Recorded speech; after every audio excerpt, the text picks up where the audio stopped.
to Dope Money News. My name's Carl. I'm your host. Thanks for joining me. Continuing with Bud Billions, Bud Money Billions. I was going to start all the way back at the beginning. You might want to fire it up. This is probably going to take a little minute to tell this whole story, but let's go ahead and fire it up. My story begins back in the year 1492. Old Christopher Columbus showed up on the scene in his whip from Santa Maria. He didn't stay long though. He kind of cased the place and he went back to Spain. He reported that the lands he discovered were inhabited by able-bodied beings that were handsome and had good features and would make excellent servants. Therefore, the next time he went back, he got 500 slaves and brought them back to Spain. In lieu of gold and awesome spices, he brought back 500 slaves. So that's pretty much what old Columbus was doing, was getting slaves and bringing them back to Spain. Fast forward to around the year 1615, so almost 100 years ahead, but year 1615, war was getting ready to break out between the American Indians and the European settlers. Land disputes. English settlers showed no respect for the proud Indians that had been there for thousands of years. The Powhatan Indian served up a really bad massacre in Virginia at Jamestown, the Jamestown Massacre, and that was exactly what the English government needed to justify a full-out war and confiscate the land. Bud Billions. Okay. All the most important elders and chiefs came together of all the tribes, and they had one of the most important tribal councils ever.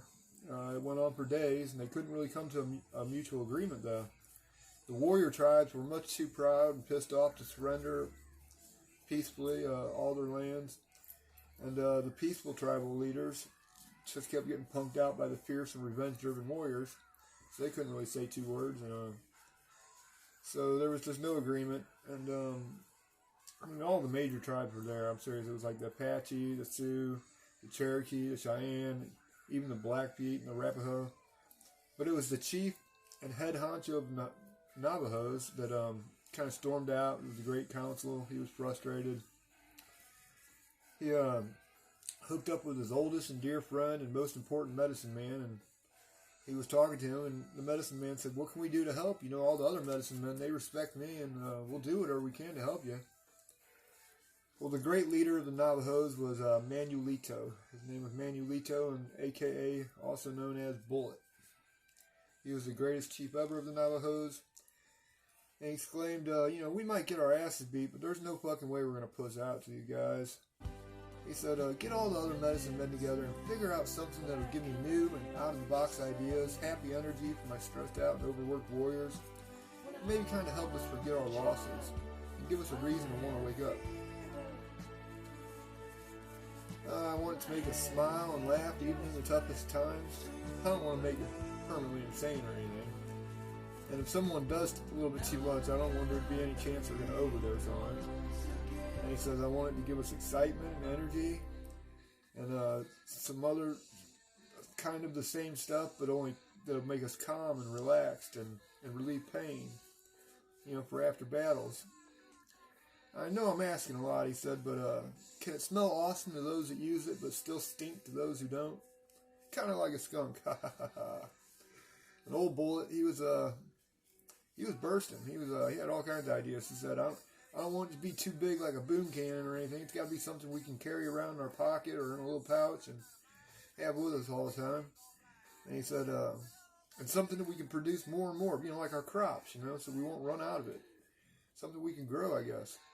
He said, oh yeah, make some women horny. That'd be cool. He says he needs something for a new idea, the cure for anxiety and depression. He doesn't want it to make anyone too ignorant or violent, like Firewater did. And he didn't want it to be addicting, but, he pretty much outlined what he needed. And Bullet gave the old medicine man a big hug, and he went back to the tribal council, and he said, maybe they got a solution on the way.